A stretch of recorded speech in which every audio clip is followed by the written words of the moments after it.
ಸ್ಟಾರ್ಟಿಂಗಿಗೆ results ನೋಡಿದ ತಕ್ಷಣ ಒಂಚೂರು ಡಿಸಪಾಯಿಂಟ್ಮೆಂಟ್ ಆಯಿತು. ಯಾಕಂದರೆ ಮ್ಯಾಥ್ಸ್ ಇಂಗ್ಲೀಷ್ ಈ ಸಬ್ಜೆಕ್ಟ್ಸ್ನಲ್ಲಿ ನಾನು ಭಾಳ ಕಾನ್ಫಿಡೆಂಟ್ ಇದ್ದೆ. ಆದರೂ ಇದರಲ್ಲಿ ಹೋಗಿದೆ ಅಲ್ಲ. ಆಮೇಲೆ ಅಂದ್ಕೊಂಡೆ ರಿವ್ಯಾಲ್ಯೂಯೇಷನ್ ಹಾಕೋಣ. ಸೊ ಹಾಕಿದ ಮೇಲೆ ರಿಸಲ್ಟ್ಸ್ ಬಂತು 624. ಸೊ ಈಗ ಖುಷಿ ಭಾಳ ಆಗ್ತಾ ಇದೆ. ಇಂಗ್ಲೀಷ್ನು ಎಕ್ಸ್ಪೆಕ್ಟ್ ಮಾಡ್ತಾ ಇದ್ದೆ, ಆದರೆ ಅದು ಬಂದಿಲ್ಲ. ಮುಂದೆ ಪ್ರೊಸೀಜರ್ ಏನು ನೋಡಬೇಕು. ಆ 1 ಮಾರ್ಕಿಗೆ ಫೈಟ್ ಮಾಡ್ತೀನಿ. ನಾನು ಎಲ್ಲರಿಗೂ ಥ್ಯಾಂಕ್ ಯು ಹೇಳ್ತೀನಿ ನನಗೆ ಸಪೋರ್ಟ್ ಮಾಡಿದ್ದಕ್ಕೆ. ನನ್ನ ಪೇರೆಂಟ್ಸ್ ಎಸ್ಪೆಷಲಿ, ನನ್ನ ಫಾದರ್ ಲೈಕ್ ಮಾಡೆಲ್ಸ್ ಮಾಡಿಕೊಡ್ತಿದ್ರು. ನನಗೆ ಏನು ತಿಳಿಲಿದ್ರು.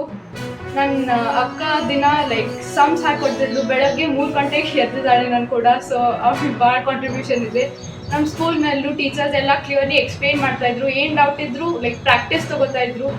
ಯಾವಾಗೂ ಹೀಗೆ ಮಾಡ್ತಾ ಇರಲಿಲ್ಲ, ಬರೀ ಓದೋದು, ಎದರಲ್ಲೂ ಭಾಗವಹಿಸಬೇಡಿ ಹೀಗೇನೂ ಇರ್ತಿರ್ಲಿಲ್ಲ. ಎಲ್ಲದರಲ್ಲಿ ಪಾರ್ಟಿಸಿಪೇಟ್ ಮಾಡಿ. ನಮ್ಮ sister like there has been times where ನಾನು ಕಾಂಪಿಟೇಷನ್ ಪಾರ್ಟಿಸಿಪೇಟ್ ಮಾಡಿದ್ದೀನಿ, ಅಲ್ಲಿ ನೆಕ್ಸ್ಟ್ ಡೇ ಪ್ರಿಲಿಮ್ಸ್ ಬರೆಯೋಕ್ಕೆ ಹೋಗಿದ್ದೀನಿ. ಸೊ ಹಾಗೂ ಆಗಿದೆ. ಉತ್ತರ ಕರ್ನಾಟಕದ ಪ್ರತಿಷ್ಠಿತ ಕಿಮ್ಸ್ದಲ್ಲಿ KMCಯಲ್ಲಿ Karnataka medical college and research ಕಾಲೇಜ್ದಲ್ಲಿ ಇನ್ಸ್ಟಿಟ್ಯೂಟ್ದಲ್ಲಿರುವಂಥ ಪರಿಸ್ಥಿತಿ ಇದೆ. ಗದಗ ಕಾಲೇಜಲ್ಲಿ ಕೊಡ್ತಾರೆ ಎಲ್ಲ. ಏನು ನಿಮ್ಮ ಡಯಾಬಿಟಿಸ್ಗಳಿಗೆ, BP ಮತ್ತೊಂದು ಏನು ರೆಗ್ಯುಲರ್ ತೊಗೊಳೋದು ಕೊಡ್ತಾರೆ. ಈ ರೀತಿಯಾದಂಥ ಚಿಲ್ಲರೆ ನೀವು ಬರೆದು ಕೊಟ್ಟರೆ, ನೀವು ಫ್ರೀ ಕೊಟ್ಟರೆ ಜನ ಯಾಕಲ್ಲಿ ಹೋಗ್ತಾರೆ?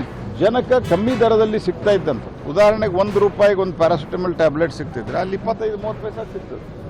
ಅದಕ್ಕೂ ಕಲ್ಲು ಹಾಕ್ತೀರಿ ಯಾಕೆ? ಅದರಲ್ಲಿ ಪ್ರಧಾನಮಂತ್ರಿ ಹೆಸರು, ಪ್ರಧಾನಮಂತ್ರಿ ಪದವನ್ನು ದ್ವೇಷ ಮಾಡ್ಲಿಕ್ಕತ್ತಾರೆ.